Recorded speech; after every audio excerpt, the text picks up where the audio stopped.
Hi, I'm Naomi from Academy of Fitness. I'm now going to take you through a cardiorespiratory test. The purpose of doing a cardiorespiratory test is that you are now completing your pre-exercise screening. Your client will show signs and symptoms during a fitness test if they have an underlying disease. During the fitness test, it is really important that you are carefully observing your clients for any signs or symptoms that are showing that they are not tolerating the exercise. Things that you should watch out for are pallor, so pale skin, shortness of breath, if they're dizzy, if they complain of being unduly tired, or if they're not displaying good thermoregulation, so if there's excessive sweating or they're going particularly red in the face with low-level exercise.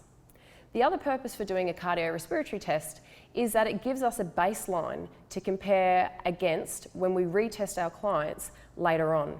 It also enables us to get a clearer picture of where our clients are at physically, and it enables us to determine their limits and their capabilities. It also ensures that we don't overprescribe intensity when we're doing their exercise program. Today I'll be taking you through the Queen's College STEP test. This is a submaximal test. As PTs, it is important that you never undertake a maximal aerobic test as it is outside our scope of practice. The benefits of undertaking a submaximal test is that it is easier for the client to participate in. It doesn't hurt quite so much. They don't run the risk of injuring themselves. From our point of view, the Queen's College STEP test is fast. It doesn't require a treadmill or a bike, so it's very cheap to administer and it's easy for the client to participate in. The Queen's College STEP test asks for a step of 41.3 centimetres. Today we will be using that step. However, at home you don't, or in your studio, you don't need to use that height. You can use any step that's available and just choose not to use the VO2 calculation that you'll find in your textbook. Today what we will be using is a heart rate monitor. We will have our clients' resting heart rate. We will also have their exercise heart rate. And when we come back and retest our client in 6 to 8 weeks, we will then compare both the resting and the exercise heart rate against each other. And if they have both come down, we can see that our client has improved in their fitness. It's important that you make sure that any of your fitness tests are both valid and reliable. A valid test is one that actually tests the component of fitness it is intended to. There is no point doing a muscular endurance test if you are trying to identify your client's muscular strength. A reliable test is one test where there is only one variable being tested. When you come back and retest, even if it is your own fitness test or one that you have manipulated, so long as you keep all other variables the same, you make sure that your client gets a reliable result. So when you come back and do the Queen's College STEP test, just make sure that you use the same step again.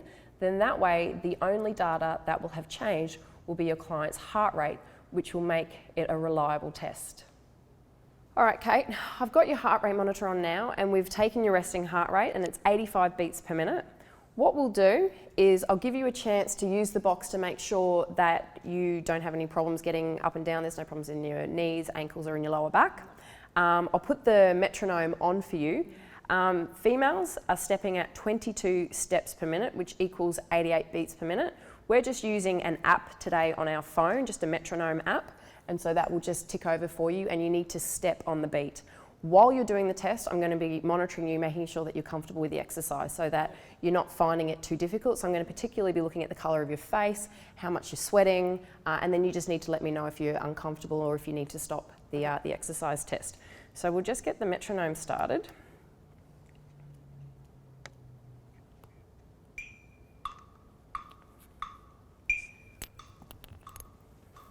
So just on the beat? On the beat. Okay, so. Step up. Beautiful.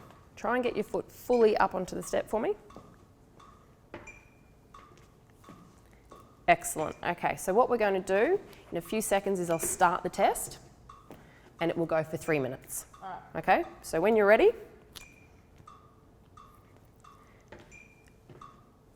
excellent.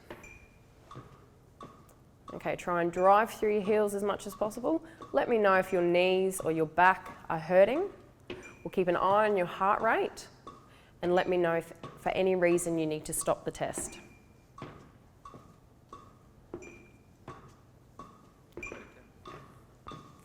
Okay, Kate, we've got 15 seconds to go. You're doing really, really well. Can I get you to give me how you're feeling on a scale of 1 to 10? Oh, like 5. Excellent, well done. Your heart rate's going great. So we've got 5, 4, 3, 2, and hold it there.